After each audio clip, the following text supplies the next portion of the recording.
Hello, hello, and welcome to The Catcher in the Rye by J.D. Salinger. Do we have a good book today?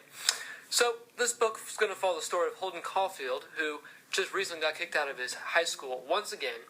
And so, to avoid his parents' reaction, he decides to spend a couple days in New York City by himself and just let things settle down a little bit. And so we get to follow some of the crazy antics that come after that. But really, this book focuses more on the psychological side of Holden and focusing on his depression and his search for some type of meaning in the world.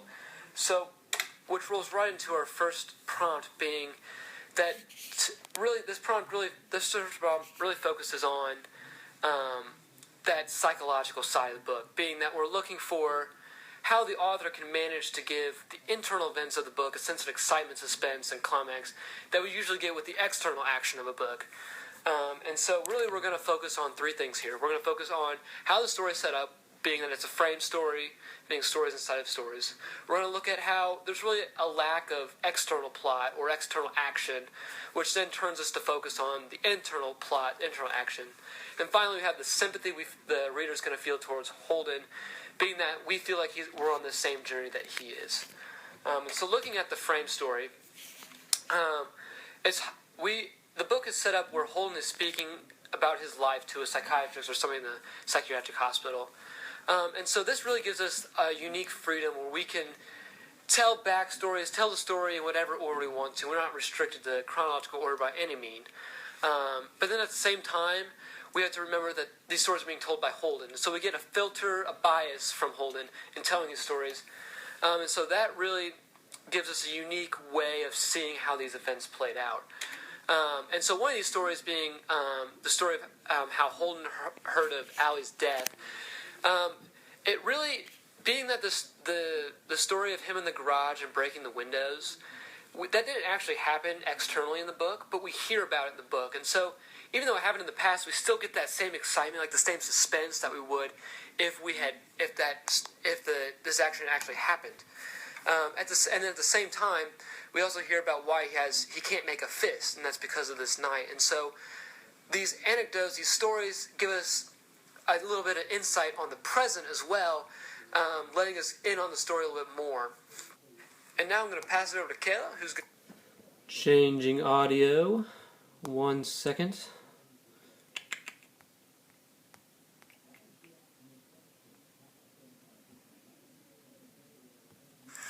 About halfway through the novel, Holden calls a prostitute to his hotel room.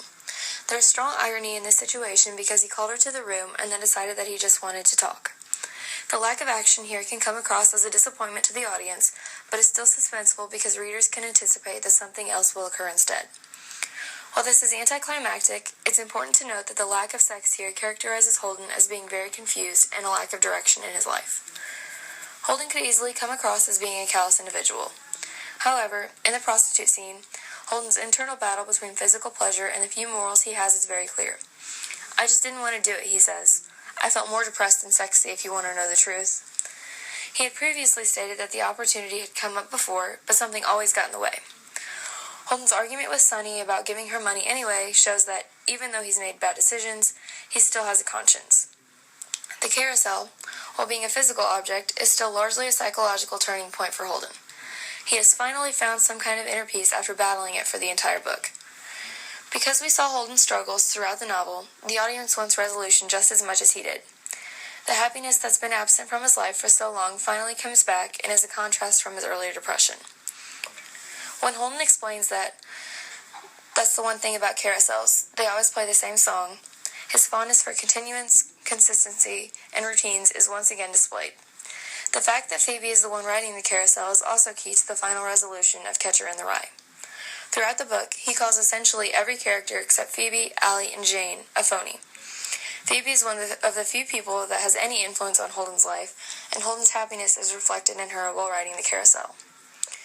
The final pages of The Catcher in the Rye reveal that the entire novel is being told by Holden to a psychoanalyst. Seeing as the book is a frame story, even with a lack of plot, the psychological events described through a first-person point of view deliver suspense, since even though certain events may seem irrelevant to others, they are very important to Holden. His mental instability and unpredictability add excitement to the plot because one never knows exactly how he'll react to certain situations. A symbol is an object, action, or event that represents something or that creates a range of associations beyond itself. In literary works, a symbol can express an idea, clarify meaning, or enlarge literal meaning. Select a novel or play and, focusing on one symbol, write an essay analyzing how that symbol functions in the work and what it reveals about the characters or themes of the work as a whole.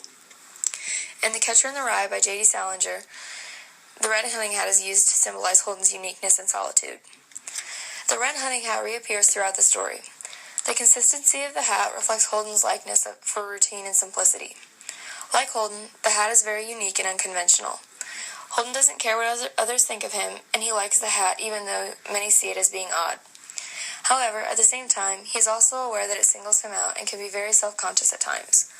Because the color reflects their hair, Holden's red hat is also symbolic of his love for Allie and Phoebe.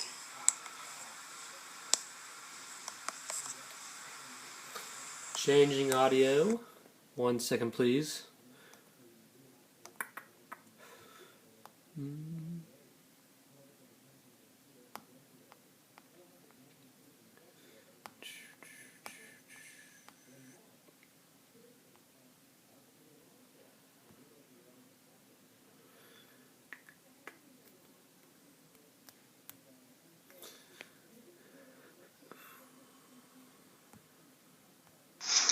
Holden bought the hunting hat for several reasons. A quote of his was, "I took off my coat and my tie and unbuttoned my shirt collar, and then I put it on this hat that I'd bought in New York that morning. It was this red hunting hat with one of those very, very long peaks. I looked good in it that way." He looked good in it, and also he wanted comfort from buying the hat. He was on the fencing team, and while going to a game, he lost all the equipment on the subway. His teammates got really mad at him, so he wanted something to make him feel better. That's why he bought the hat. In addition to making him feel better, he likes the way it looks on him. It stands out, but it also fits on his head very well. It also expresses his nonconformity. He doesn't like to fit into anything. He likes to be isolated. He likes to stand out from everyone. So, that's why he bought the hat. It's bright red, and no one has anything like it. No one would dare wear anything like it either.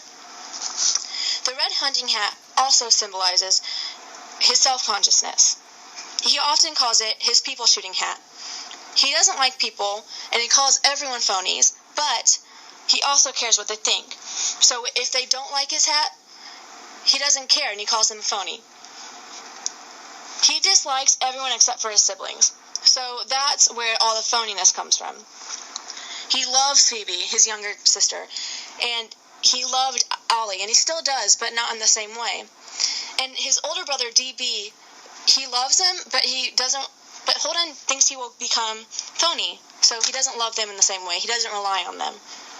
But everyone else, besides his siblings, are phony, and so he's self-conscious for not being phony like they are, but he's also happy to not be like they are. Also, he likes it, but he still worries about how it makes him look because it's so different, but at the same time he likes it, so he's very self-conscious about other people judging his opinion. It symbolizes his isolation because of its uniqueness and individuality. It symbolizes Holden that way. Holden is unique and an individual, like no one else in the book. Everyone he meets is different than him. So, he likes the hat because no hat is like it, and it's so unique that it fits with his personality. In addition to the hat symbolizing self-consciousness, it also symbolizes his love for Phoebe and Ollie.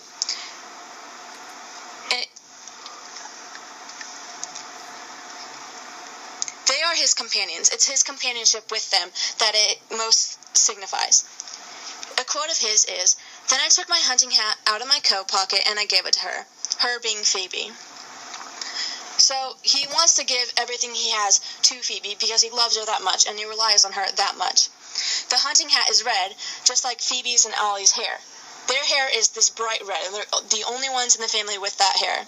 He loves Ollie's hair because he could see him from far away, but Ollie's gone now. So Phoebe has his hair, and the hair reminds him of Phoebe and Ollie. Which, the red also symbolizes the innocence and purity because it's related to Phoebe and Ollie.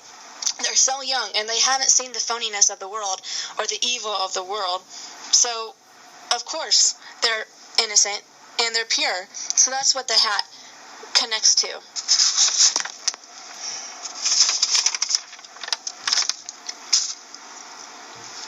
The hat is one of the only things he really cares about. It comes with him through the entire journey of the book.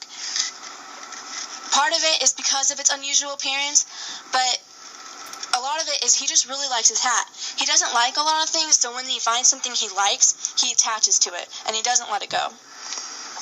The hat symbolizes the central conflict of the book, of Holden's mind, which is isolation versus companionship. His companionship is with him, Ollie, and Phoebe, even though Ollie is not alive anymore.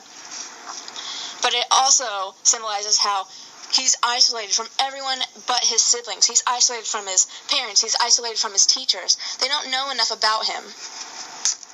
So he isolates himself from that.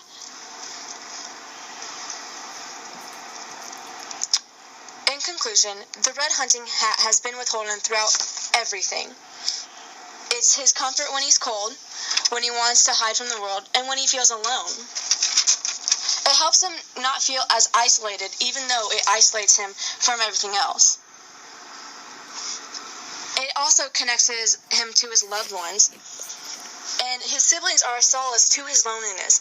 Even when they're not there, when he puts on the hat, it reminds them of him, and it makes Holden feel like his siblings are with him. Even though there wasn't a big climax in the book, the hat is Holden's companion, and along with connecting Holden to other companions, like Phoebe and Ollie. Even though there was no climax, there was a lot of chaotic moments in the book, and the hat was there with Holden through it all.